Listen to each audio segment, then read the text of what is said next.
Find out why heavy-duty trucks blocked a major thoroughfare this week. Bahamas Power and Light warn of additional power cuts, and the Bahamas issued its very own travel advisory against the U.S., sparking national debate and grabbing international headlines. We've got those stories and others. I'm your host, Krishna Virgil, and this is the Tribune's Top 5. In an effort to gain the attention of Sandals executives, heavy-duty trucks and buses were parked on portions of West Bay Street in protest of the working conditions, among other things, at the resort. Members of the Bahamas Maintenance and Allied Workers Union on Tuesday protested against the horrible working conditions at the Sandals Royal Bahamian Resort. As part of the demonstration, heavy-duty trucks and buses were parked in the road to block off sections of West Bay Street adjacent to the Sandals property, leading to the arrest of several people. BHMAWU First Vice President Omar Maynard and dozens of employees of the all-inclusive Cable Beach property protested outside the resort early Tuesday morning, holding placards as the group laid out a myriad of disputes and ongoing grievances, which union officials are claiming resort executives are refusing to adequately address. Mr. Maynard, in an impromptu speech outside of the resort, lambasted hotel executives for their alleged refusal to sit at the negotiation table as workers are being made to work in alleged substandard conditions. It is being alleged that employees are being forced to carry out tasks not consistent with their posts or face dismissal. In some cases, it is alleged that employees hired as security guards are operating as bellmen as the resort attempts to curb overhead expenses. Additionally, it is being alleged that the resort is infested with molds and overrun by rodents and other pests. A number of persons were taken before the courts in connection with this incident. Former Free National Movement Chairman Darren Cash has accused party leader Dr. Hubert Minnis of removing two people from the FNM's executive committee, while he alleged this was done for the purpose of adding a few more votes at convention. In a scathing statement released to the Tribune on Monday, the former senator accused Dr. Minnis of being petty and vindictive, saying the Killarney MP does not want those who have opposing views around him.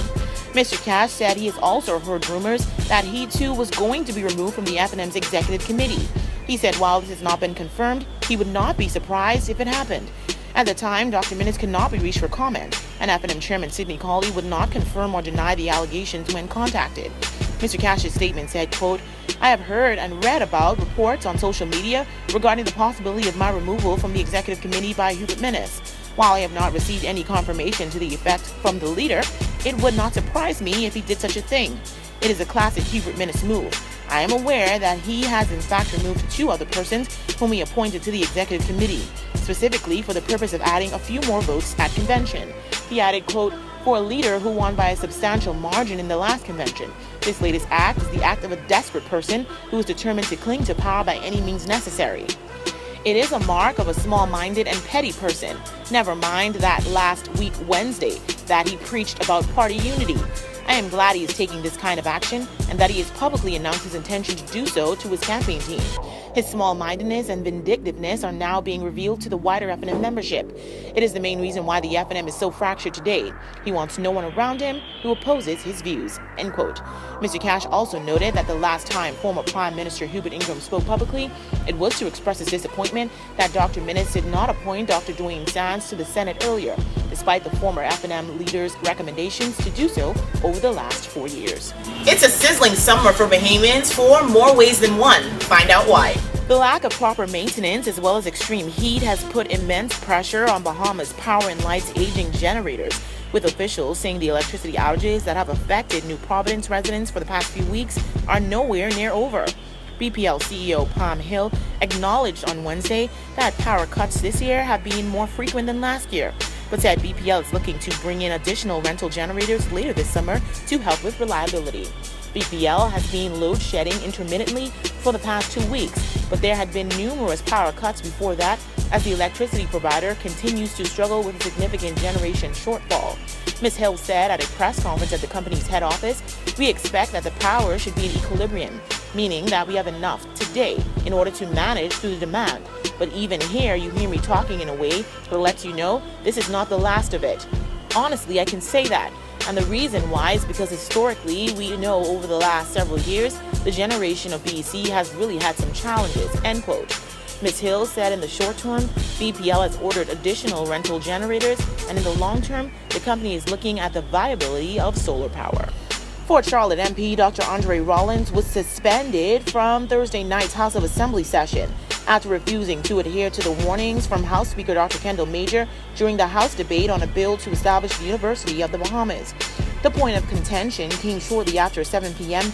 as Minister of Education Jerome Fitzgerald was wrapping up debate on the legislation, and Dr. Rollins stood on a point of order but was denied the chance to speak.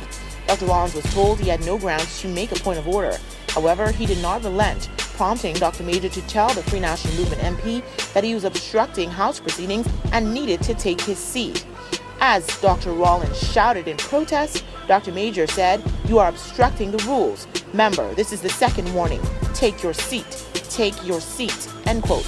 Still standing, Dr. Rollins then accused Dr. Major of being most unfair. Dr. Rollins said, "You're not even asking me what my point of order is," he shouted. "You would not even allow me to explain myself." This forced Dr. Major to stand in an effort to gain control of the House of Assembly. Dr. Major then moved for the bill to be voted on. However, Dr. Rollins continued to argue while seated and glared at the chair, resulting in a suspension from the remainder of the session. The Bahamas' crime warning in response to fatal police shootings in the U.S. captured international headlines, but what followed placed a greater spotlight on the Bahamas' crime situation. The United States Embassy is wrong, and the assertions made in their latest crime advisory regarding the Bahamas are not true. National Security Minister Dr. Bernard Nottage insisted on Wednesday, a day after the U.S. released a security message urging its citizens and visitors in Nassau and Paradise Island to exercise heightened personal security awareness. As reporters pressed the Bain and Grantstown MP on the issue, Dr. Nottage remained tight-lipped and did not explain why he took the position that the local mission had not fairly assessed the crime situation in the capital. He said, "The U.S. is wrong in their assessment." Asked if the advisory was unfair, he said, "It's not true." He was questioned following the morning session of the House of Assembly in light of his announcement last month that overall crime in the Bahamas had dropped by 29% from January 1 to June 14, compared to the same period in 2015. At the time, he also revealed that there was a 21% decrease in armed robbery and an 18% decrease in robbery during the specified period. Meanwhile, Free National Movement leader Dr. Hubert Minnis appeared to side with the U.S. government, saying Prime Minister Perry Christie and his administration have ignored the reality of crime. In a statement, Dr. Minnis said it is frightening for Bahamians to see the government continuously dismiss the crime warnings. The FNM leader pointed to the Progressive Liberal Party's election campaign promise to solve the nation's crime problems. However, he said despite this, crime has only gotten worse. On Tuesday, the embassy issued its second advisory for the year, pointing to armed robberies and violent crime remaining a primary criminal threat, and noted that officials received reports of a significant increase in armed robberies throughout the province over the past 6 months. The U.S. advisory came just 4 days after Ministry of Foreign Affairs issued its own travel advisory, warning Bahamians, specifically young men, to comply and to be extremely cautious when interacting with police in the U.S. It was due to the heightened tensions over recent fatal shootings in America of black men.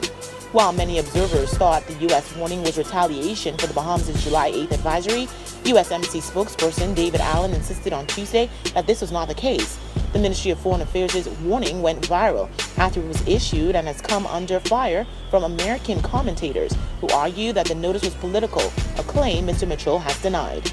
Mr. Mitchell said on Tuesday that he believed the timing of the U.S. advisory was not politically motivated but coincidental, and declined further comment. Want to get in on the discussion? Well, here's how you can. Just log on to our website at www.tribune242.com, like us on Facebook, the Tribune News Network, send us a tweet at Tribune242, or subscribe to our YouTube page, Tribune242. And before we go, the Tribune is sending congratulations to 84-year-old Pat Higgs on the 70th anniversary of her employment with Rubens Clothing and Shoe Store. Way to go, Pat.